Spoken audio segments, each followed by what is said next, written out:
En primer lugar, como es lógico y obligado, pues agradecer a la Real Academia, al Círculo de la Amistad, a la Diputación, la colaboración de unas jornadas como esta, que creo que son interesantes porque renuevan una serie de estudios y una serie de noticias y de conocimientos que previamente seguro que todos ustedes conocen, más o menos, iba a decir deslavazados, pero no es exactamente la palabra, más o menos sueltos, más o menos profundos. Y con este tipo de jornadas yo creo que al centrarse o bien en un personaje, como los hay aquí, y se van a ir desarrollando a lo largo de estos días, o bien a lo largo de una etapa, como el día que se hable de las mujeres de la Córdoba romana, etcétera, etcétera.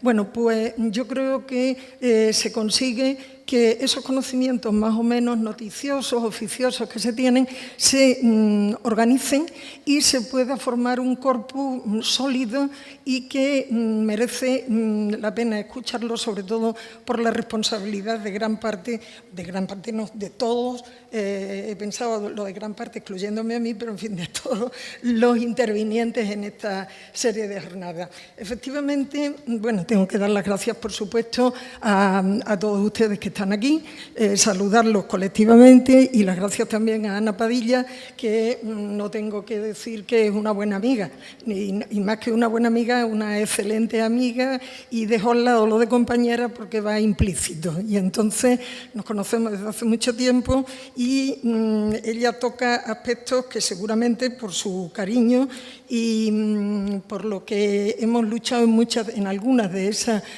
publicaciones que ella ha citado, lo mucho que las hemos trabajado juntas y que nos ha dado algún que otro dolor de cabeza.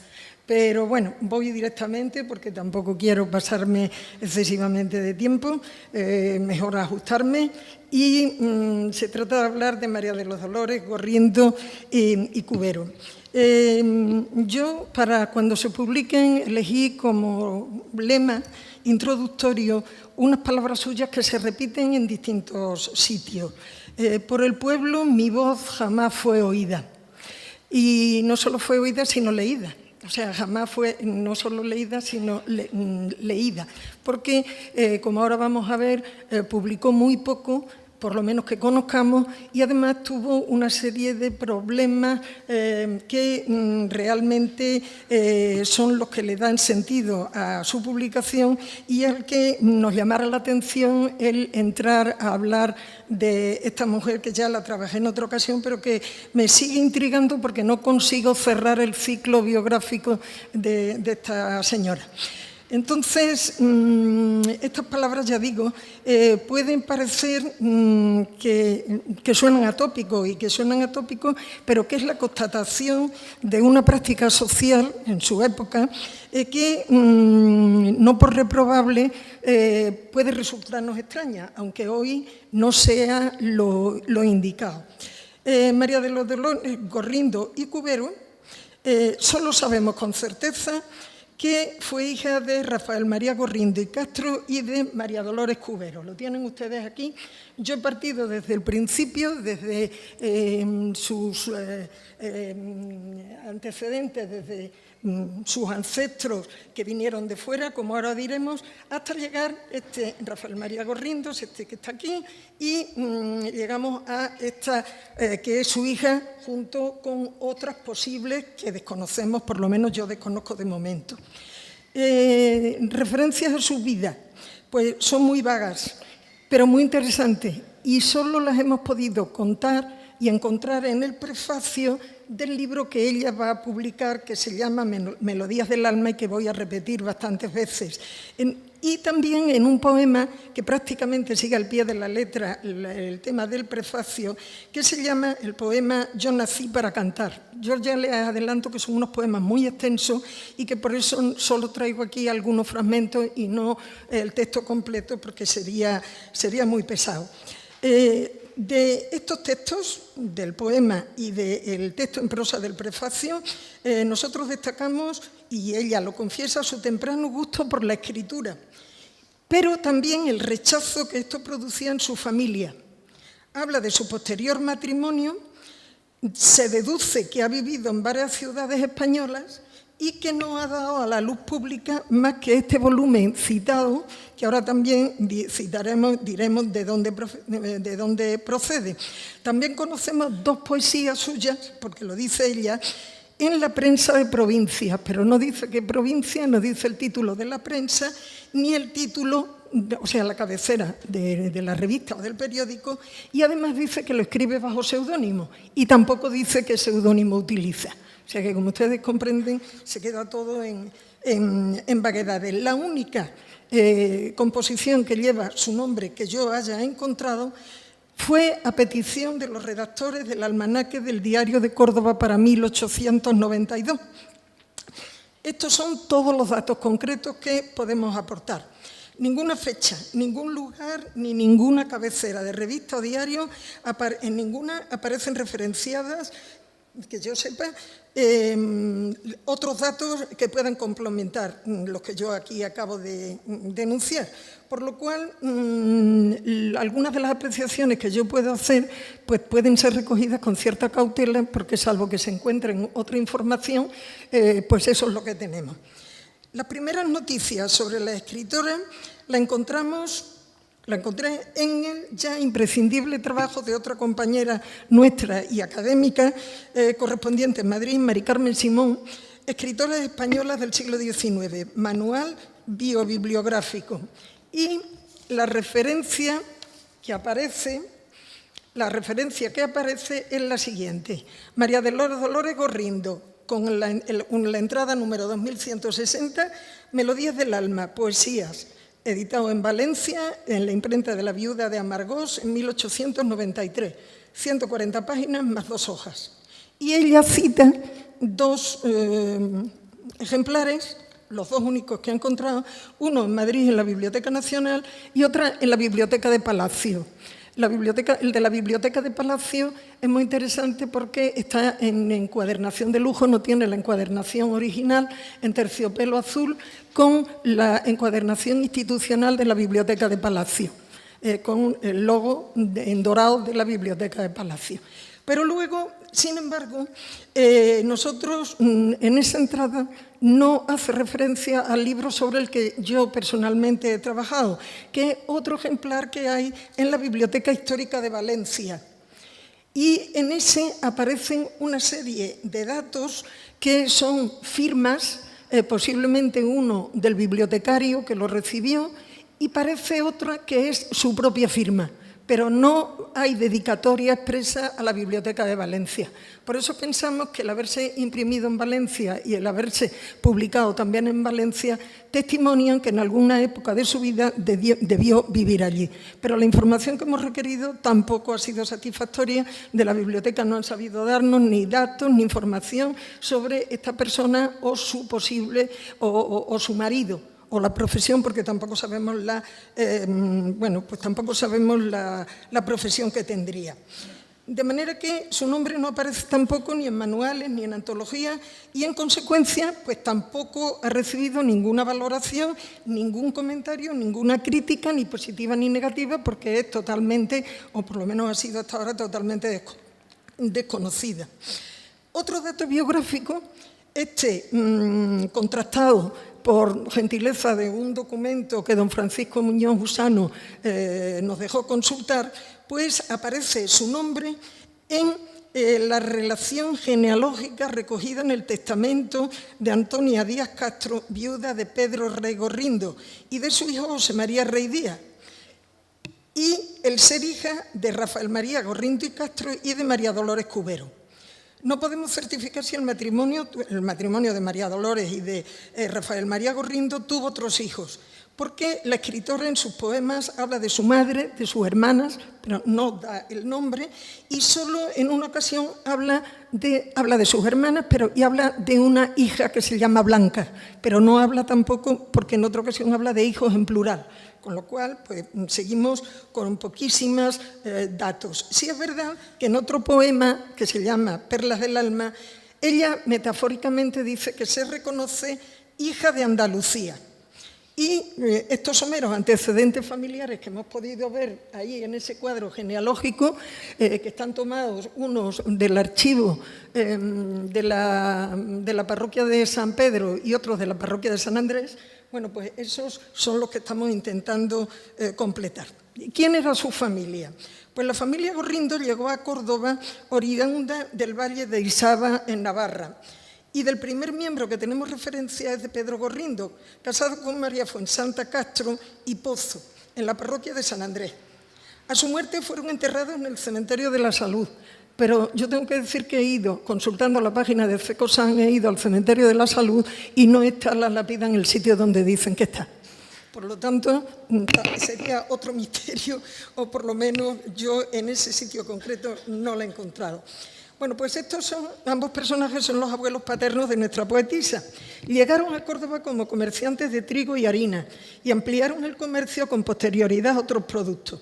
La vinculación con la familia Cubero pudo venirles, es decir, la familia Gorrindo con la familia Cubero, pudo venirles de cierta relación amistosa o laboral con un tal Juan Antonio Cubero, que junto a un Rafael García figura como albacea testamentario de los panaderos José Díaz Pavón y Rafaela Castro y Cubero, de 47 y 33 años respectivamente.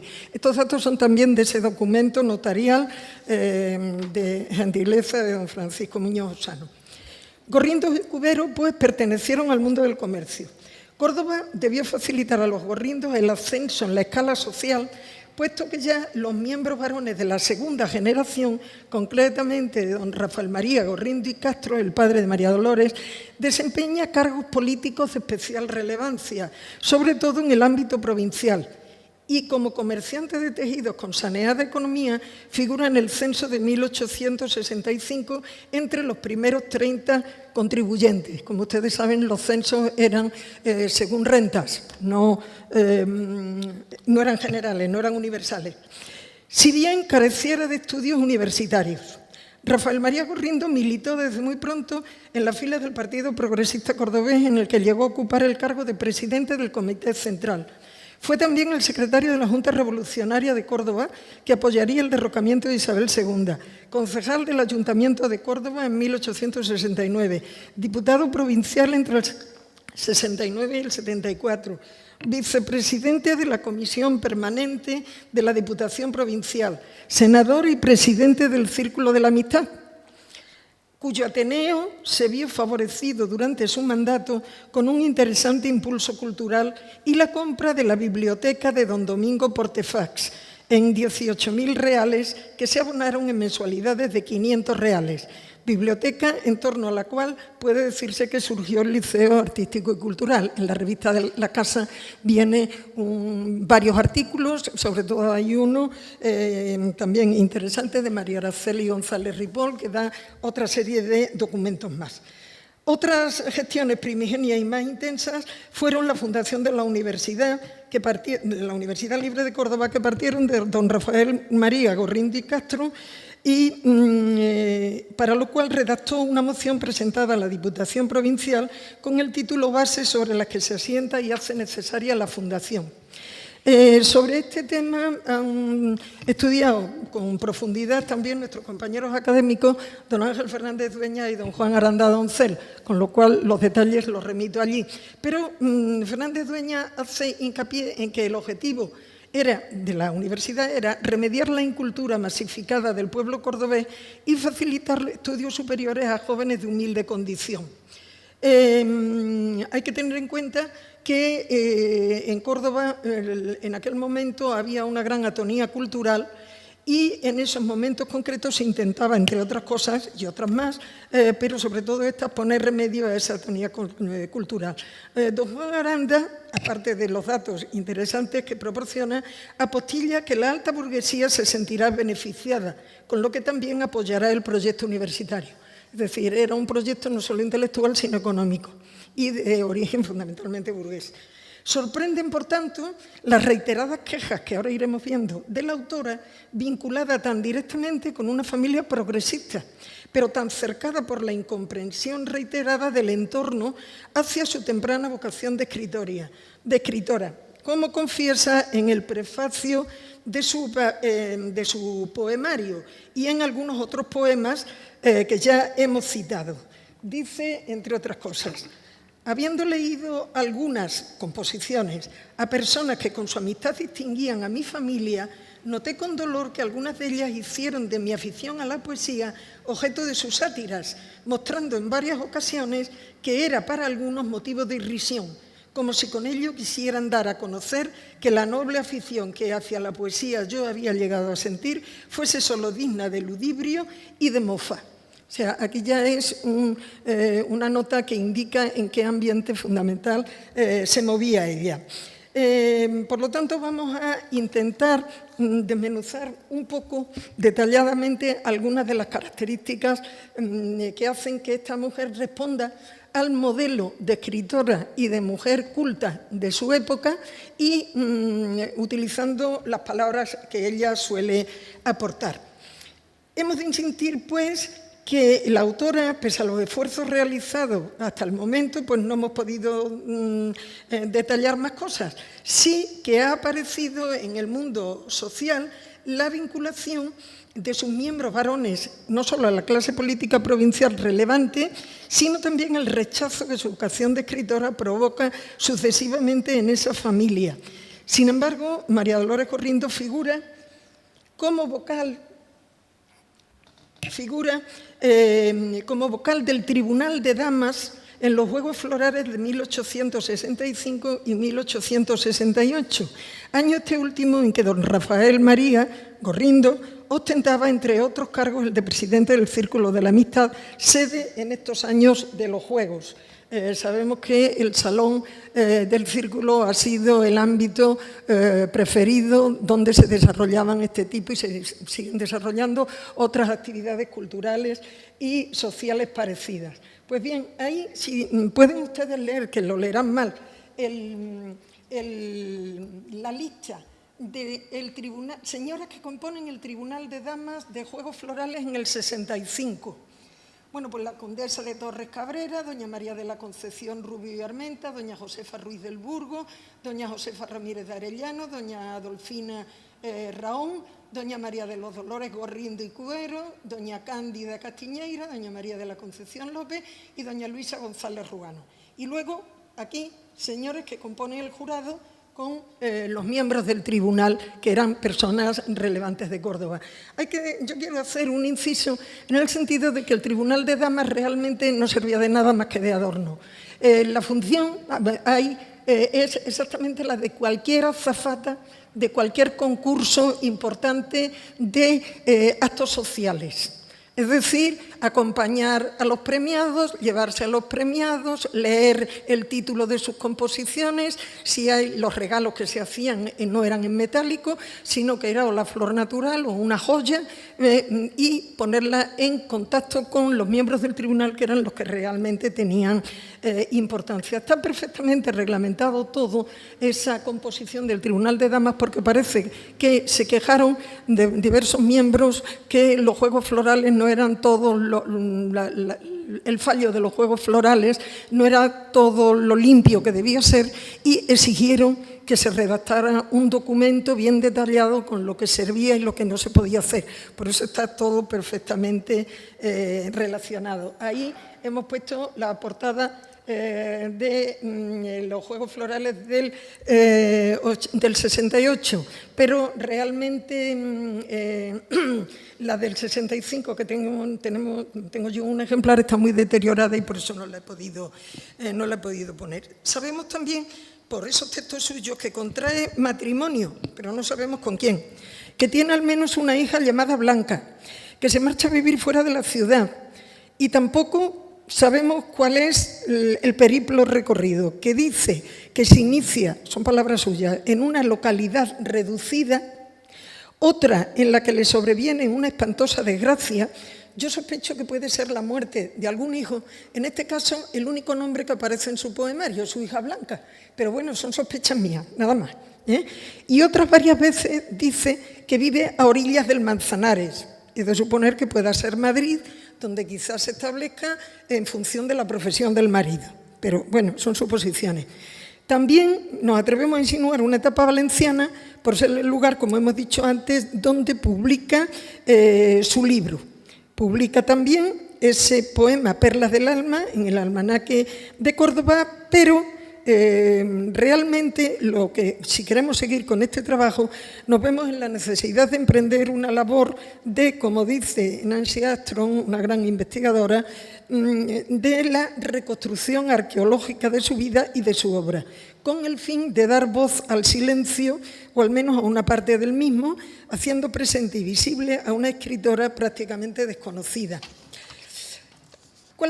¿En qué ambiente vemos que se desarrolla también y qué características tiene María Dolores Gorrindo en su propia época? Pues a María Dolores Gorrindo hemos de situarla entre las autoras que desarrollaron su actividad poética en el último tercio del siglo XIX.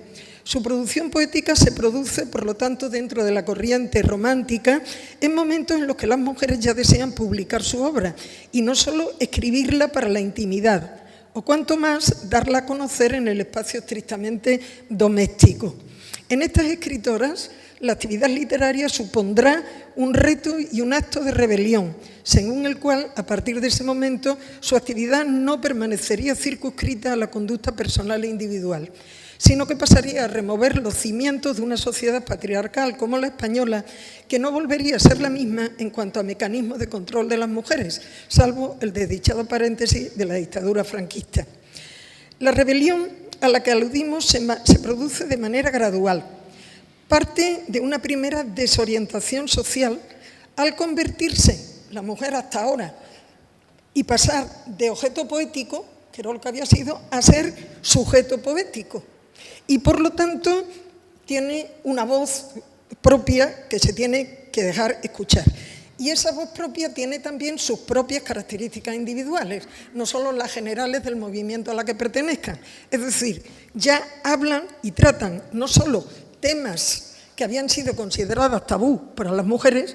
En todos los álbumes de poesía se nota a mi marido, a mi hijo, a mi esposo, a mi amiga fulanita, pero no hay ninguna que salga de lo puramente protocolario y externamente social. Sin embargo, ya aquí empieza a haber temas que, bueno, pues reclamar que se las oiga, reclamar publicar, y otros temas, como podemos ver en una Carolina Coronado, podemos ver en una Avellaneda, por ejemplo. También en el vocabulario, un vocabulario que ya no necesariamente responde a los tópicos poéticos de la época. Por lo tanto, ya se van a presentar no solo como mujeres con un alma o con una imagen, sino también como mujeres con un cuerpo material del que se puede y quieren hablar. Se va a imponer el ser frente al deber de ser de la mujer. Si bien esta situación va a crear un vacío entre los dos, entre el ser y el deber ser, porque la ideología burguesa patriarcal dice lo que debe ser la mujer y lo que es realmente es lo que defienden estas mujeres escritoras, pintoras, músicas, etcétera, etcétera. El vacío pretende ser llenado por algunas de ellas, las más avanzadas sin duda, con mayor o menor contundencia en función de sus caracteres y según le permitan sus respectivos ámbitos sociales, echando para ello mano de una retórica que ya puede ser considerada como voz propia y con la que ellas intentarán superar la contradicción existente entre aquello que como mujeres se les exige y lo que como individuos sexuados están dispuestas a consentir. Vamos a ver, ¿qué nos anda esto?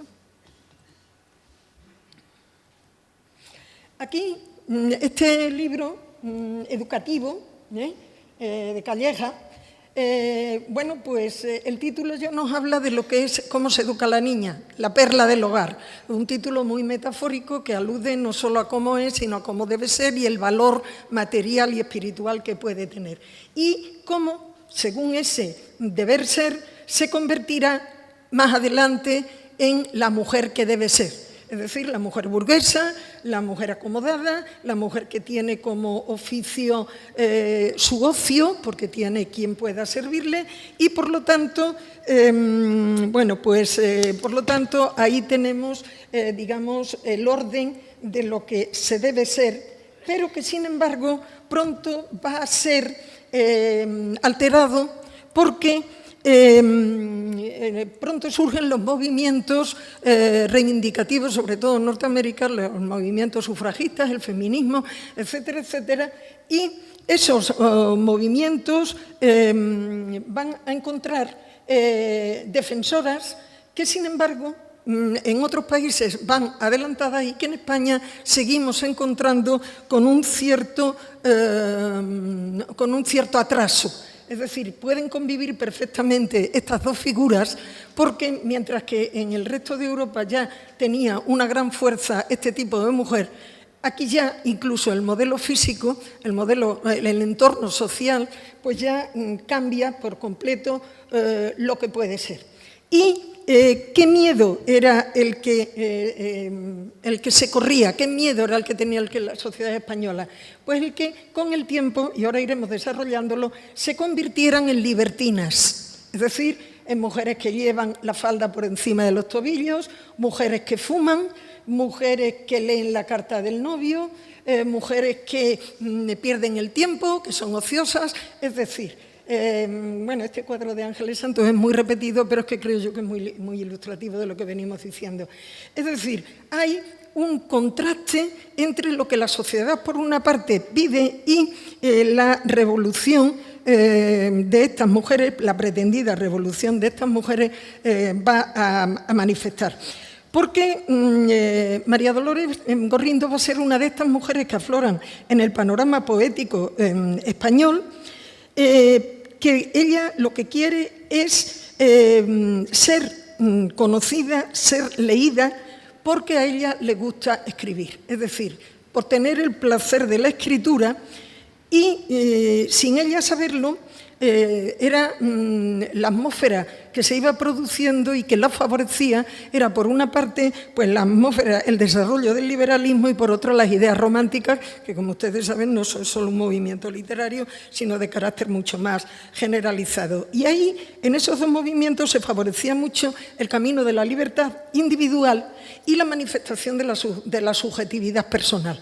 Con lo cual estas mujeres querían manifestar su yo en libertad y en una sociedad que acogiera lo que ellos decían.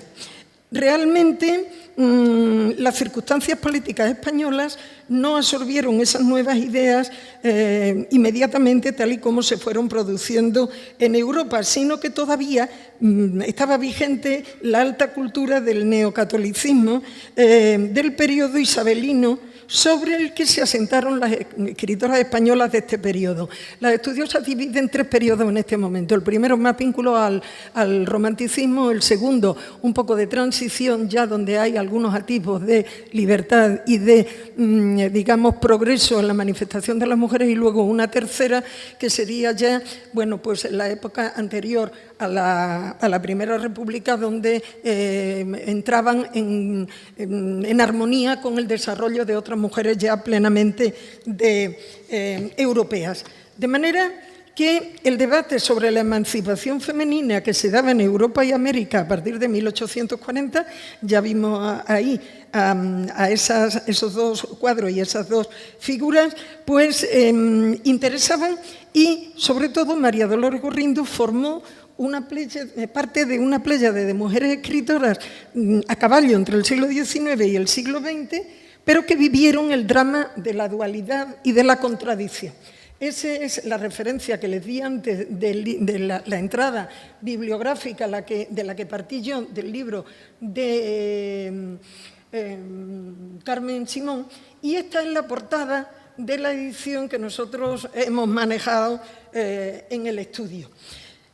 Entonces, desconocemos cuál pueda ser su corpus completo, pero trabajamos sobre ese título de Melodías del alma, en donde ya ella inaugura, en el prefacio de su libro, inaugura con un poema muy extenso que se llama Yo nací para cantar. Y en eso se distingue una vocación precoz. Ella dice, apenas 12 años contaba yo cuando compuse los primeros versos que brotaron de mi pluma. O sea, una niña muy jovencita que ya quería escribir. En segundo lugar, junto a esa vocación, precoz, una pronta censura social. Sería parte de este texto segundo que les he incluido aquí. Porque esa censura social tuvo como consecuencia que interrumpiera varias veces el escribir poesía. Cuando ella veía que escribía poemas, se los enseñaba a su familia se los leía a sus amigas y se reían de ella, o a sus círculos, y se reían de ella, entonces le entraba la depresión y dejaba de escribir. Y, por lo tanto, esas interrupciones fueron varias en su vida. Pero fue lo mismo que le pasó a Carolina Coronado, que le decía en una carta a Arzenbuch, decía: todavía las madres, como instigadas por su conciencia, reprenden a las muchachas por entregarse a un ejercicio que a ellas no les fue permitido. Es decir, lo mismo que le pasaba, su madre seguramente le reñía exactamente igual cuando la veía leyendo o escribiendo. Y también a Faustina Sáez de Melgar cuenta Pilar Sinués de Marco lo siguiente: los padres y hermanos de Faustina acusábanle como de un crimen de su afición a las letras, la mortificaban sin cesar con burlas mordaces. Por lo tanto, exactamente el mismo texto o muy parecido que aparece aquí. Noté con dolor que algunas de ellas hicieron de mi afición a la poesía objeto de sátira. Entonces ella ahí protesta y, bueno, pues las ideas que sobre la educación debe dársela a la mujer, que según ellas creen no debe ocuparse en nada que sirva para su ilustración y cultura intelectual, etcétera, etcétera. O sea que vive exactamente las mismas circunstancias que las demás. Esa censura familiar y social tiene también mucho que ver con las tesis de masculinización de la mujer, por considerarse que la mujer que escribía era una anomalía de la naturaleza y, por lo tanto, tenía pérdida de sus esenciales atributos femeninos. Hay muchos textos que no les voy a leer, pero de Carolina Coronado, que se queja de eso, de Gómez de Avellaneda, que se queja de lo mismo. Don Juan Valera escribe de Pardo Bazán, dice: en la literatura suelen ver los solteros algo de anormal, evitando de desordenado e incorrecto, por donde crecen las dificultades para una buena boda. De aquí que si una jovencita sale aficionada a literatear o versificar, ella misma lo oculta como un defecto o un impedimento dirimente, cuando lo es en la propia familia, cuando no es la propia familia la que procura ocultarlo. Clarín dice: la literata como el ángel, o mejor, como la vieja, carece de sexo. La demonización que decíamos antes. No es posible negarle a la mujer su derecho a escribir, pero ese derecho solo se ejercita con una condición, la de perder el sexo. Indudablemente, Alda Blanco dice que de lo que se está acusando a las escritoras es de haber violado una de las leyes fundamentales que establece la diferencia sexual entre los sexos, que a nivel social y cultural se configura una inflexible separación en los espacios que serán adecuados para cada sexo. En este sentido, hay otra escritora que va en la misma línea, la catalana Catalina Albert, que dice: ya sé que la flaqueza de escribir no es ningún pecado y por eso no me importa que las personas formales y cuerdas me la conociesen. Pero la gran multitud inculta y grosera a la mujer que escribe la desnuda enseguida de la cualidad de mujer de su hogar, que a mí me gusta tanto, y la convierte en una especie de marimacho o de amazona. Eran muy frecuentes en la época entre los caricaturistas, este es el título de una revista, el dibujo es de Ramón Casas, de una escritora, de una aspirante a literata que está vencida y rendida por los libros, por el querer pintar, en este caso, el poder escribir, aquí está el tintero, es decir, la mujer destrozada por esas aspiraciones que no son propias de su naturaleza.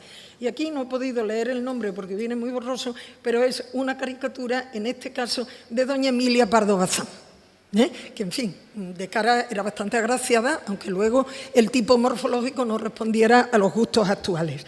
Por lo tanto, son situaciones personalmente vividas y que nuestra María Dolores Gorrindo pues, reproduce. Realmente, lo que subyacía también en la sociedad de la época era que estaban naciendo ya el escritor público, es decir, el que vivía de la escritura.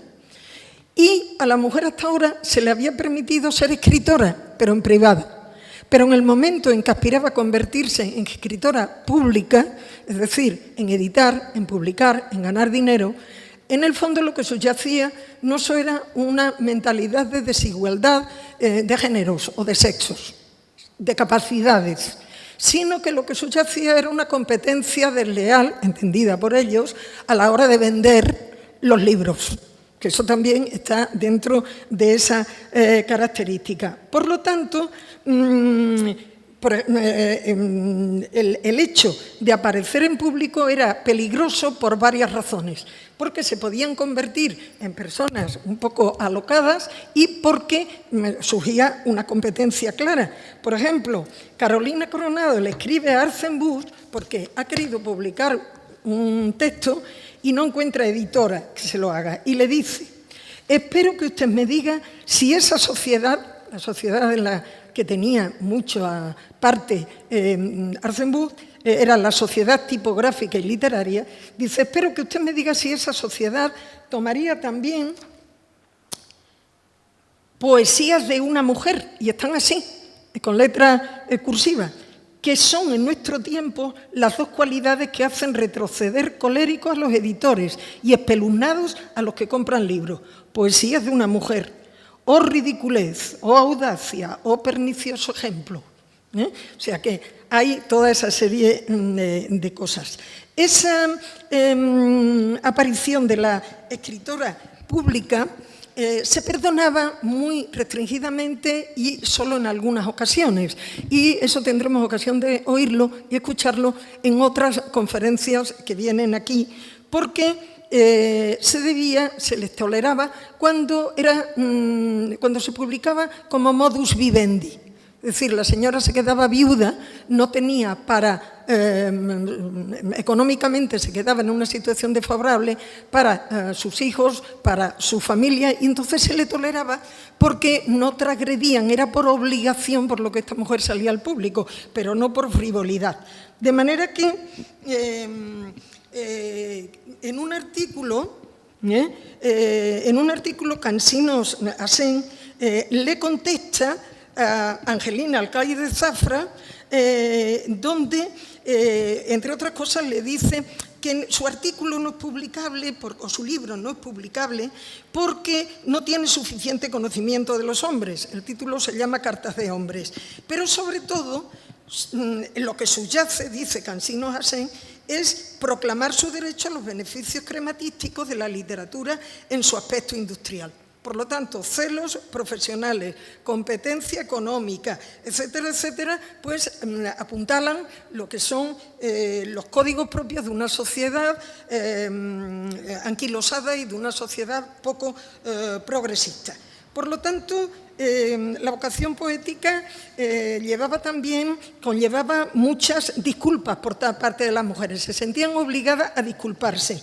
Hay alguna estudiosa que dice que todas estas disculpas que nos encontramos, es decir, no escribo lo suficiente bien, no soy digna de publicar, ustedes perdonen que me atreva a, todo que esos son clichés que aparecen repetidas insistentemente, piensan que pueda ser, por una parte, una especie de telón que difumina lo que es el salir a la calle abiertamente con su libro.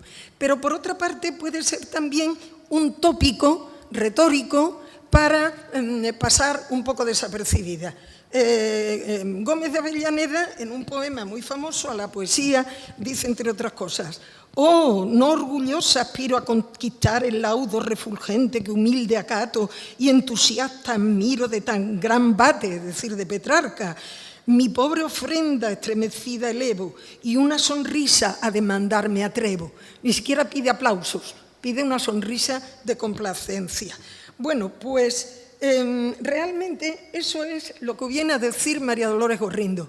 María Dolores Gorrindo viene a decir en ese prefacio a estas obras, recapacitando sobre esas retiradas que ha tenido en muchas ocasiones, dice, si yo hubiese tenido más edad y por lo tanto más experiencia, hubiera mirado semejante actitud, o sea, las críticas que le hacía a su familia, a sus amigos, con despreocupación, o mejor dicho, el desdén que se merecían, despreciando tal. Pero yo era todavía una niña en la verdadera acepción de la palabra, puesto que apenas contaría 3 lustros de edad, es decir, 15 años, y en tan tierna juventud no es posible tener la madurez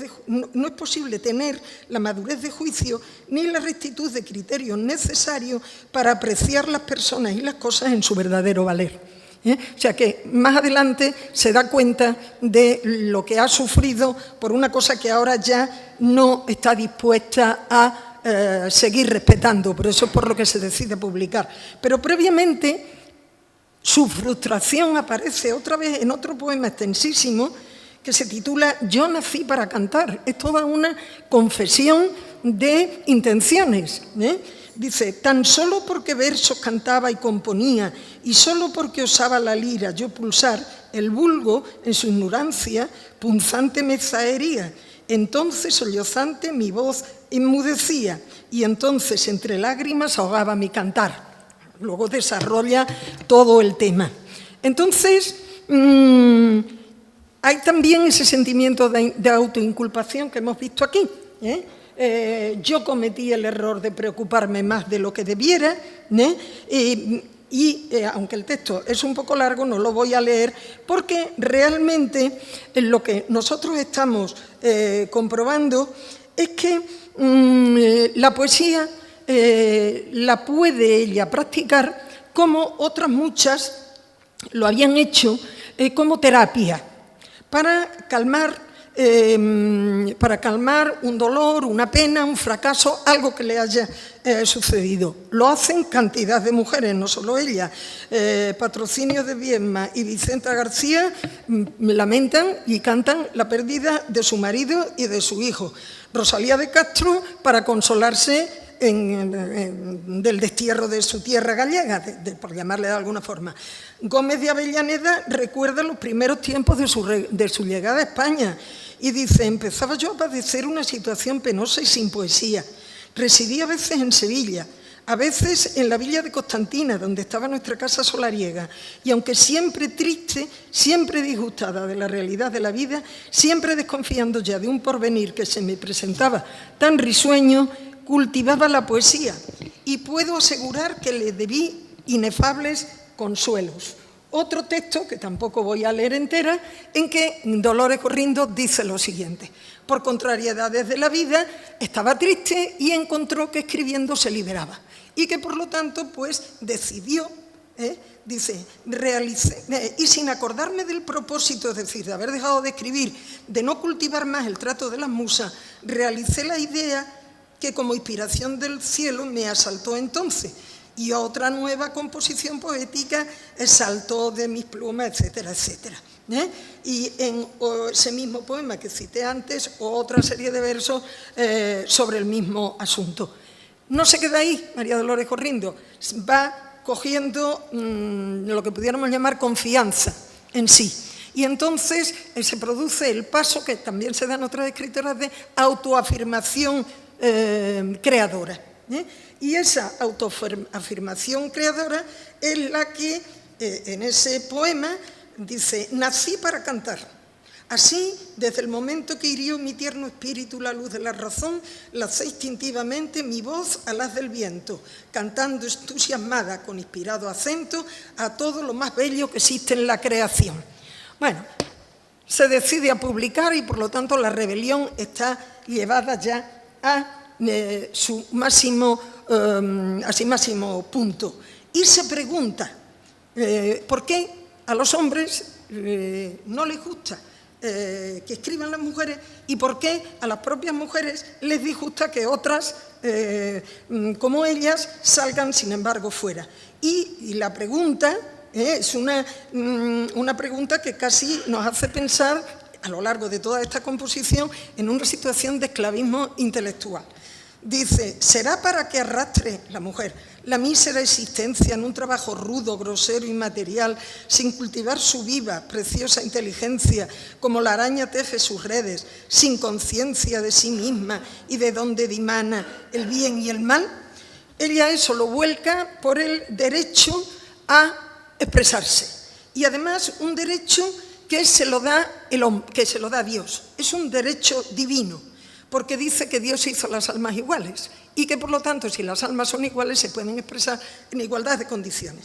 Voy ya terminando, porque otros temas serán para otra ocasión, pero las palabras de María Dolores. Dios hizo aquí a las almas, al vulgo, superiores, gustar de la poesía, los célicos primorios, para que viendo el mundo se eleven hasta él. Por eso mi voz alzo en cántica sentida, cual su amorosa queja, etcétera, etcétera. Es decir, yo canto porque tengo los mismos derechos, el Creador me ha dado los mismos derechos que le han dado a los hombres. Reconocen la autoridad femenina, siempre, aunque tengan como modelo a Dolores Corrindo, muy poco, de Becker hay poco, hay más de Campoamor, pero tienen como modelo a Safo, a Corina y por supuesto a las tres grandes españolas, a Avellaneda, a Carolina y a Rosalía. Safo está de moda, a Safo casi ninguna de las escritoras españolas la debió leer, pero estaba de moda. La leían en traducciones o simplemente habían oído hablar de ella. Y volvemos otra vez a Cansino Sassén, ridiculiza a la mujer escritora, a la protagonista de una de sus cartas, llamándola Juanita Safo. Y dice,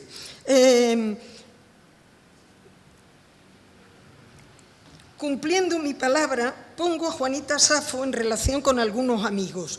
Veritas, San Germán y ese Dieguito son personajes reales, existentes, el de la época, son periodistas de la época.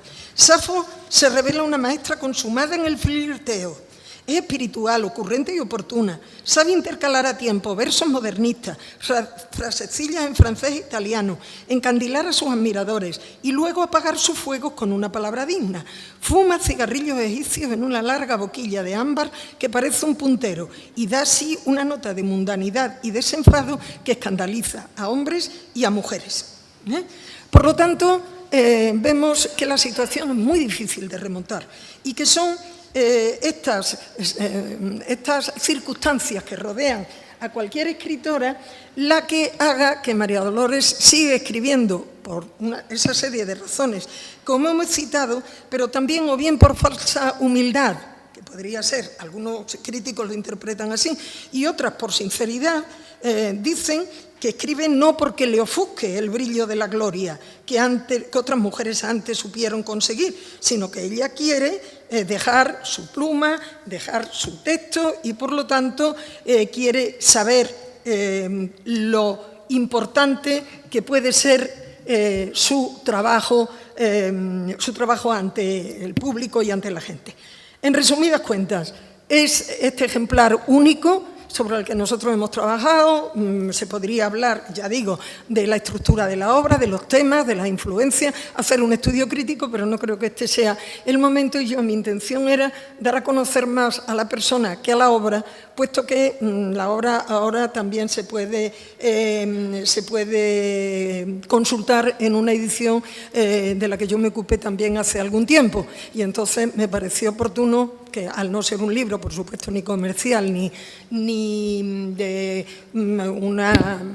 de un interés actual, salvo para una esfera muy reducida, pues entonces me pareció que era oportuno que no se quedaran estos 3 ejemplares sueltos por ahí perdidos, sino que se pudiera incorporar a la pléyade de figuras femeninas y de escritoras de ese siglo XIX tan rico, tan abundante, tan desigual, porque junto a las grandes cumbres hay grandes valles o grandes cimas, pero que hay que conocerlas también a todas para saber valorar en su justo precio las que realmente son interesantes y las que permitieron crear una atmósfera de lectura y de escritura que les permitiera a las demás saltar sobre esa situación. Y nada más. Lamento no haberles traído ninguna otra novedad, pero muchas gracias por su atención y por su asistencia. Y nada, felicidades a los otros y a las otras conferenciantes que vendrán en días sucesivos. Nada más.